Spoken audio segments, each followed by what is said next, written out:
Kumusta kayo mga padreng at welcome back na naman sa ating channel. May dinala rito Barako 2. Ang issue ng motor ni boss, laging lobat. At nagpalit na siya ng bagong battery. Ang akala niya doon lang yung problema ng kanyang motor. At kung mapapansin nyo mga padreng, halos negative 10 na lang yung karga kahit na umaandar yung kanyang motor. At ang in-advise ko kay boss mga padreng, bumili ng magandang klaseng battery. Eto nga, dura nga yung sinabi ko na subok ko na talaga. At ito na nga mga padreng ng tines ko, halos pumapalo na siya ng 13 volts. Kahit hindi pa siya nakakasa dun sa makina. At itong motor ni boss may naka-install na sounds pero dismayado siya sa tuwing ginagamit Pero alam niya ito. Pero alam nyo ba mga padreng na may solusyon dyan sa tuwing nalolobat yung ating motor o ibig sabihin mahina magkarga yung ating regulator. Kaya naman sa bidyong ito ituturo ko sa inyo step by step kung paano solusyonan yung ganitong issue. Kaya naman mga padreng, kung napadaan ka lang dito sa ating channel, huwag mong kalimutan na mag-like, mag-subscribe para lagi kang updated sa mga videos na kagaya nito. At ang una natin gagawin mga padreng, tanggalin na muna natin yung socket ng stator dahil tatanggalin natin yung magneto. Dahil dito sa kanyang magneto, magre-rewind tayo. Mga padreng, kung nais mong magpagawa tagabataan ka lang,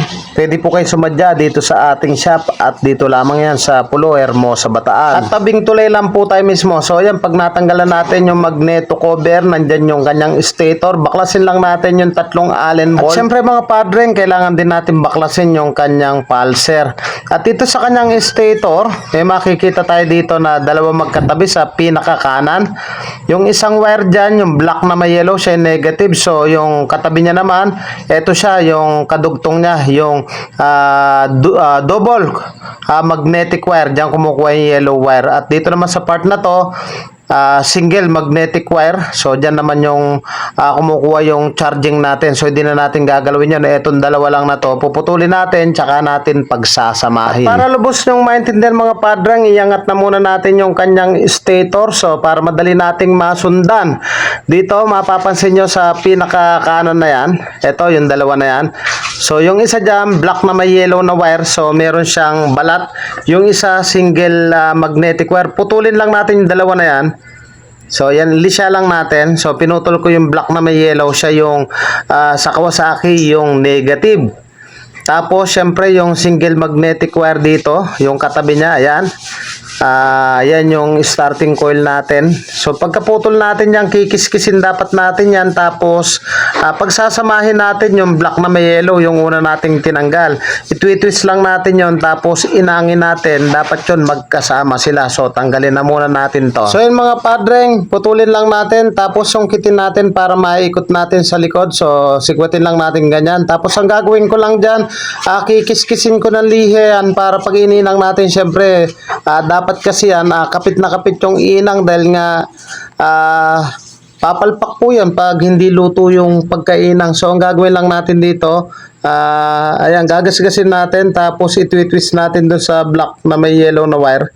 So ayan, parang ganyan, tapos pagsasamahin tapos iinangin natin. So ayan, ayan, twist ko lang ng ganyan mga padreng, tapos iinangin natin yan. So ayan, nainang ko na siya. At pag nainang na yan, ipepesto na natin uli sa dati niyang position. Ang ginagawa ko lang dyan, kine-cable tie ko lang. Ginawa ko, tinipang ko yung dulo para secure na secure. So ayan, ganyan lang ginawa ko. Tinago ko lang siya sa likod. Tapos minsan ini-strapan ko yan ng cable tie. So ganyan lang. Kahit di nyo naman strapan, pwede tapos naman. Tapos gawin nyo lang mga padreng, tanggalin nyo yung yellow wire, hugutin nyo. So tapos balutan nyo ng tape yan. Hindi na natin isasama yan. So syempre dahil nga na-rewind na natin yung stator, pwede nyo nang ibalik yon. So ayan, tinanggal ko yung yellow wire. Ayan. At pagkatanggal nyan, syempre magpapalit tayo ng gasket, ibabalik na natin yung magneto cover. So ito na mga padreng yung ating stator.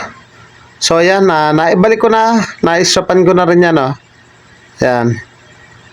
Pwede na nating ibalik. At dito naman sa kanyang socket, tanggalin lang natin yung white wire at saka yung black na may yellow. Yung black na may yellow, siya yung negative kanina. So, pinote natin yung floated na yung kanyang ground. So, pag sinabing full wave, floated yung kanyang ground. So hilain lang natin yung kulay white wire tsaka yung black na may yellow. At nais ko nga palang i-shoutout mga padreng si Mang Boyet Bernal, siya yung may-ari nito. Shoutout ko na rin si Arvin Bitug.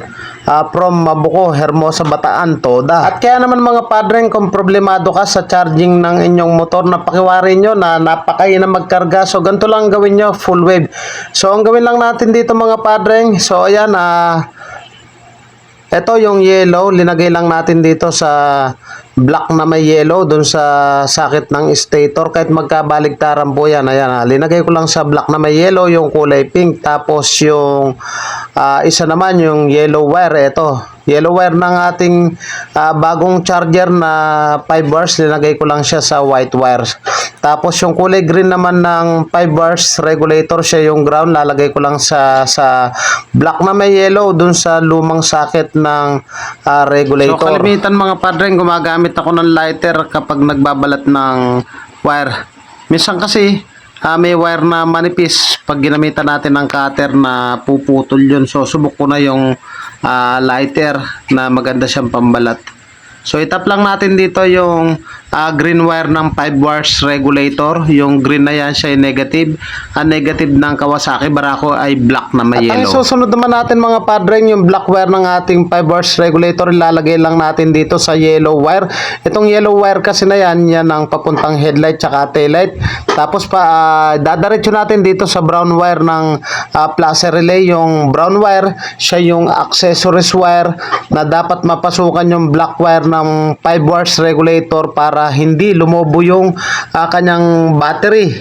So ang tawag sa kanya input. Mga padreng, ulitin ko, etong wire na yan, tinap lang natin sa yellow wire pero galing siya sa black wire ng 5 bars regulator. So from black wire ng regulator, tumakbo siya sa yellow. Yung yellow, tumakbo dun sa brown wire or accessories wire para maging battery operated na yung ating headlight. So mga padreng, na itap na natin, syempre napaka-importante na dapat maayos yung pagkakatape natin kasi nga unang-una live po yan. So yan, mamaya babalutin natin isa-isa yan, makikita nyo na malinis na yan.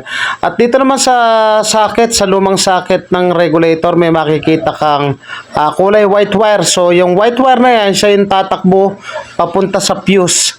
So dito naman sa 5 bars regulator, yung red na yan tatakbo dito sa kulay white. So hahabaan ko lang yung wire, ayan, para ma-connect natin dito sa white wire. So ganun lang kasimple yan mga padreng, ang pag po full wave nitong Barako 175. So ulitin ko lang mga padreng, yung sa 5 bars regulator natin, so TTGR yung tatak. So ulitin ko lang, yung green wire ay negative, tumakbo sa black na may yellow. Yung black naman tumakbo sa yellow at tumakbo sa brown ng placer relay. Tapos yung kanyang pink tsaka yellow, tatakbo siya doon sa rewind nating stator, doon sa black na may yellow tsaka white wire. So sundan nyo lang yung video. 14.3 na, naka-minor lang yan na. Dati 12 ka lang lagi, 12. Dadagdagan ng 2 volts. 14.3.